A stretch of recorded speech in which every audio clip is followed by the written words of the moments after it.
and welcome to my blind second Shaddoll deck list for July 2023. This deck consists of some Albaz and Brandy cards along with some Shaddoll cards, a bit of Nadir Servant and just a bit of interruptions to top it off. Without further ado, let's begin. So we'll start off with the Dark Shaddoll monsters we play. We play one Hedgehog to help search out your Shaddoll monsters or search a spell track card when it's flipped. One Shaddoll Squamata to either pop a monster or to dump another Shaddoll card from deck to graveyard. We play one Shaddoll Dragon to have a bouncer card or to pop a spell trap card on the field. And we play one Shaddoll Beast to help draw a card.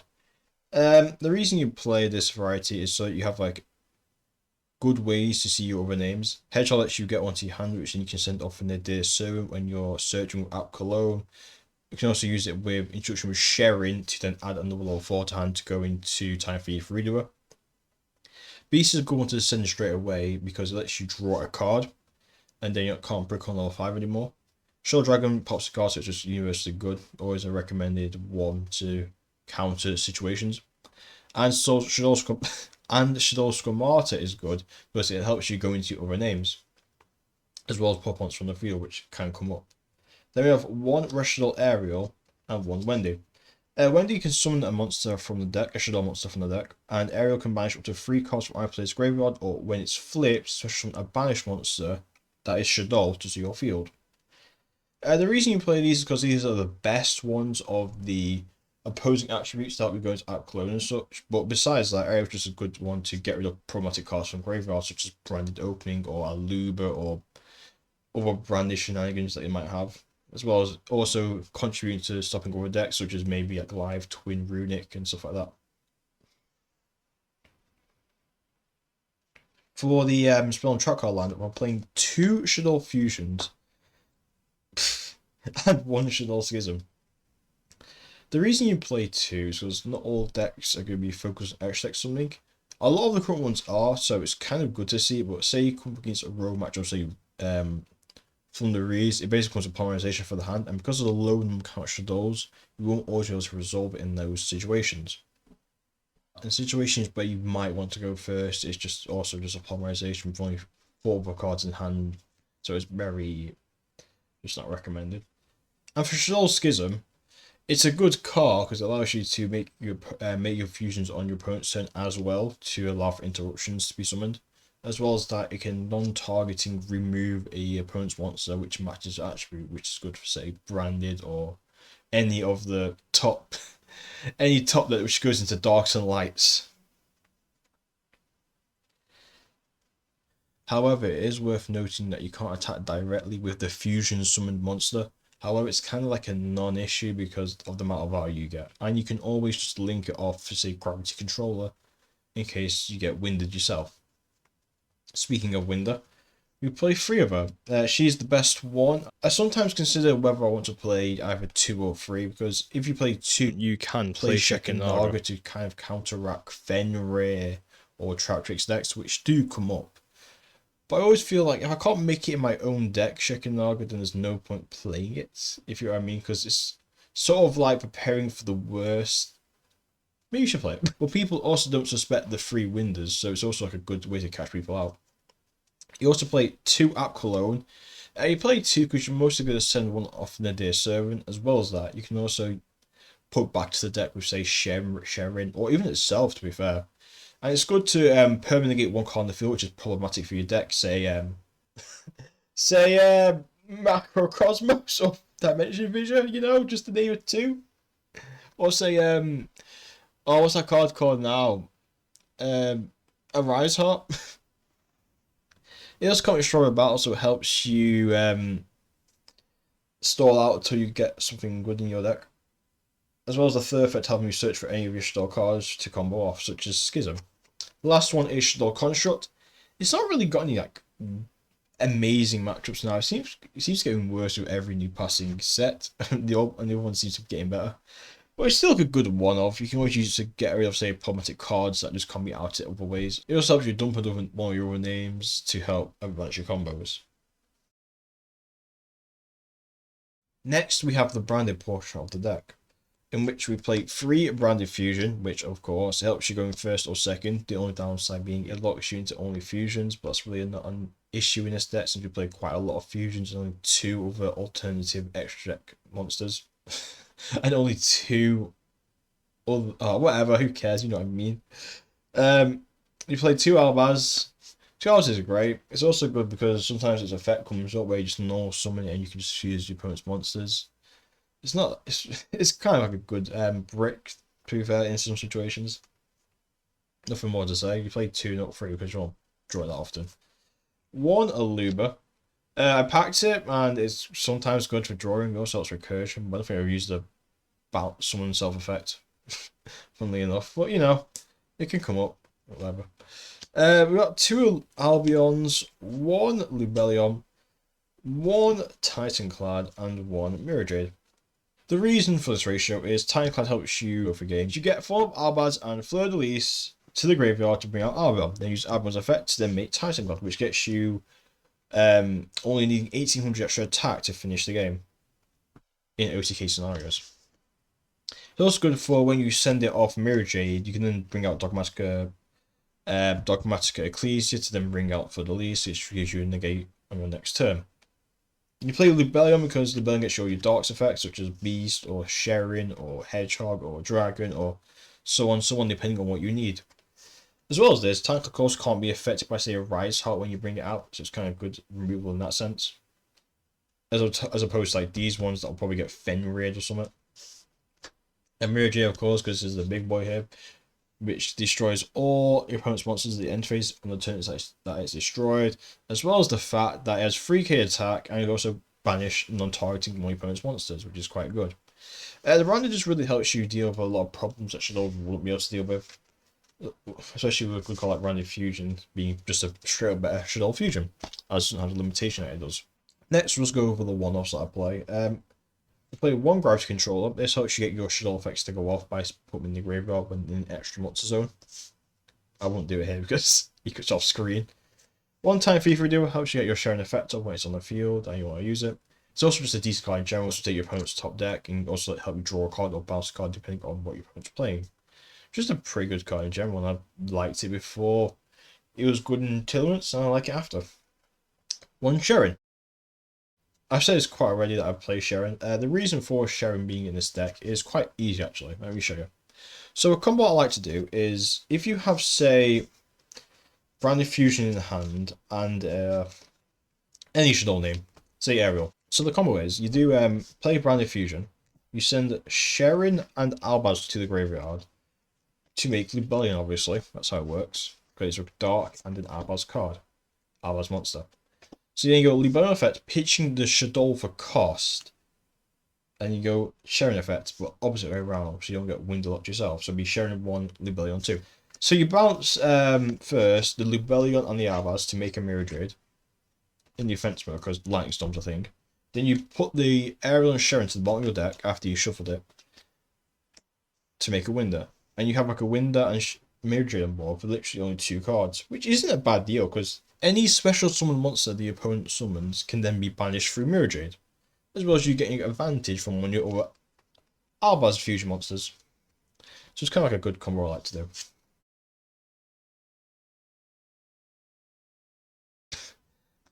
Just 1 Call by the Grave, 1 Foolish Burial. Helps you also send your Shaddoll cards for other effects. Most of them is Scheiren to fuse with a Shaddoll to make, say, a Winda to link off into a Gravity Controller to retrieve any of your Shaddoll spell trap cards that are in the graveyard. Just 3 for 4, not 1 time. It's also good to, like, say, remove 1 spell trap card through sending Shaddoll Dragon, getting a monster in hand through Hedgehog, drawing a card off Beast, summoning a card from Wendi.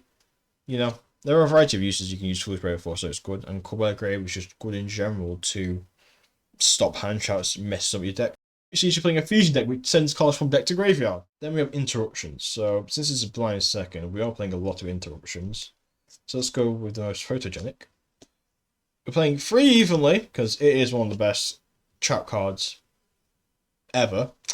I think that's no understatement. It's just really good to even the match, especially when you go in second, and there's not a lot of boards are making the gates on their first turn anymore, as well as them not expecting it in their first game. It's pretty good. Also playing 3 Imperms. It's quite good. Doesn't help. It doesn't let your opponent triple tactics you because it's not a monster effect. It's also good for going first or going second. So it just makes complete sense to play Imperm. Then we appear to be playing 3 Dark Ruler. Because there are stacks that still do Omni Negates, and we need to stop that.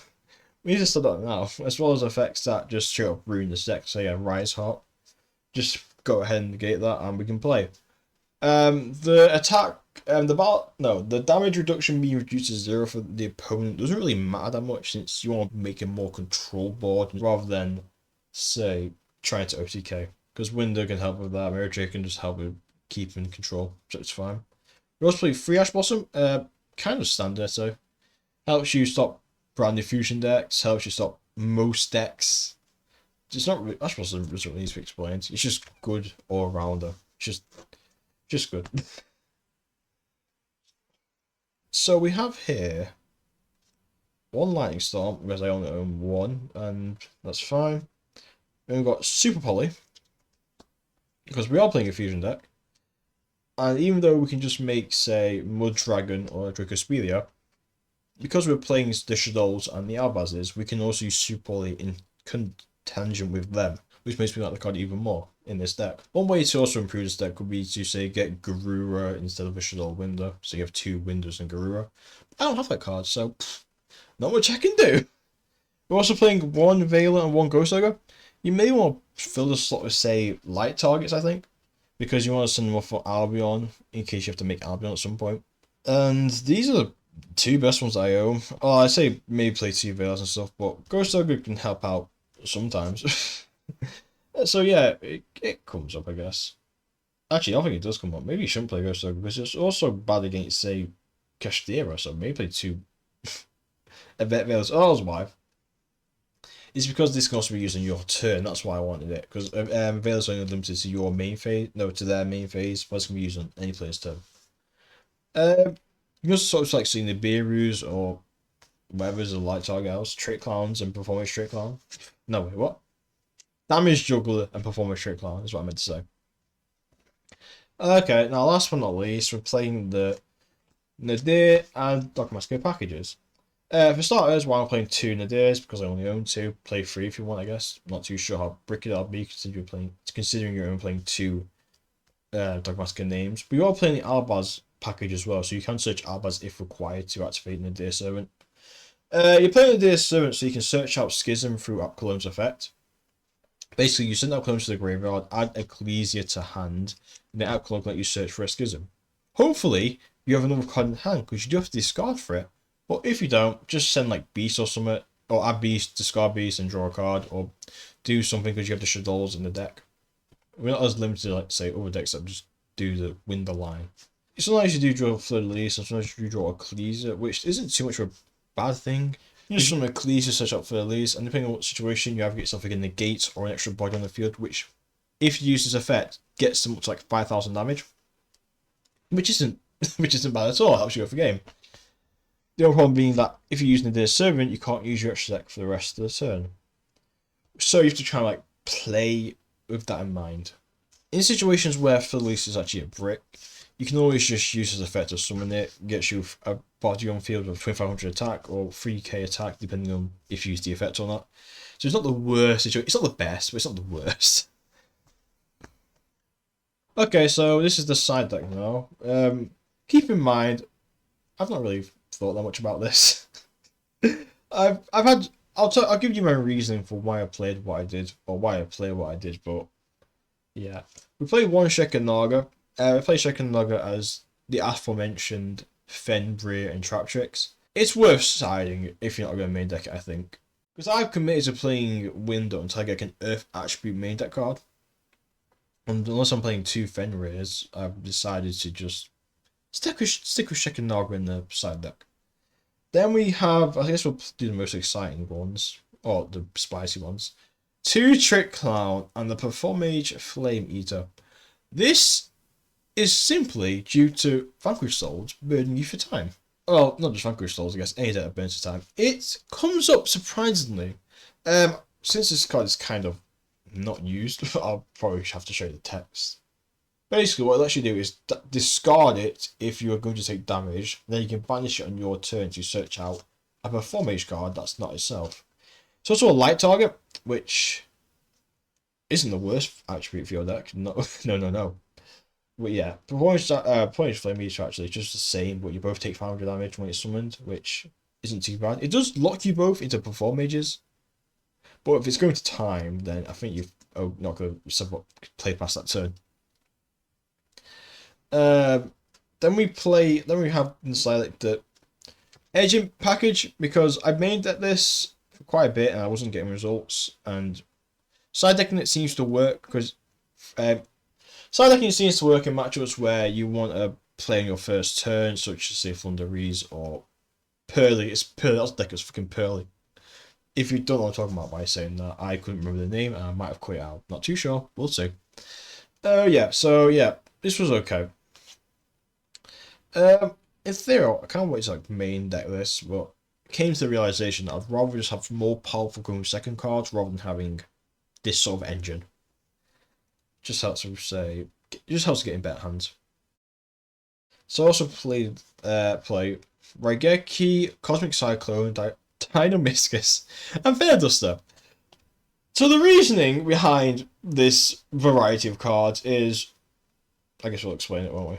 Raigeki has the same reasoning as not a lot of people are playing, say, Negation as their end boards anymore. So it's kind of good to just use. It also helps get out of Negate. So, you know, not the worst card. Fleurdelis is probably a staple for like Labyrinth decks and stuff like that. It's not too unique, but, you know, it's there. Dynamiscus, this comes up, I guess. It was good for me against Fleurdelis when I was using it. So I kind of want to play one of these, because actually also get your Shaddoll effects to go off. So it's not the worst card. Cosmic Cyclone helps you get immediate outs to decks, as opposed to say Dynamiscus. Difference between these two is probably that one is life points, so one works less in game 3, and this one works better in game 3 because of that. Also, you can discard for Shaddoll effects to go off. This don't require any discard though, so you know, points there. This is immediate. This requires a turn to be set, so this can deal with say Runic Fountain better. You know, there are positives and negatives to both, so I've just played one of each. You don't have to copy this side deck. This is for my locals. Edit your own deck for your own locals. Okay, and then for the rest, we play one Veiler, one Kaiju. The reason for the Veiler is because of Fleurdelis, and Kaiju is for Pearly. So, you see a theme for this. It's that shit against Fleurdelis. Since Shaddoll requires special summon monsters to do most of their shit, Fleurdelis kind of ruins that, so you have to kind of overcompensate for Fleurdelis. As long as you can do that in the side deck, it's not too bad. But Pearly seems to be another one that's going to be a problem, since you haven't got anything that can beat over it or withstand it. The best thing you probably have is Titaniklad, because you can boost its attack up to say 3700, I think. But that's not even good enough technically to beat over Pearly's defense and their unaffected monster. So that's why Kaiju might be required. It's also Earth, so you can play Shekinaga. You also can consider siding Underworld Goddess in exchange for the third Winda. The reason I didn't play is because it seems kind of hard to use in conjunction with say Branded Fusion, which locks you into only Fusion.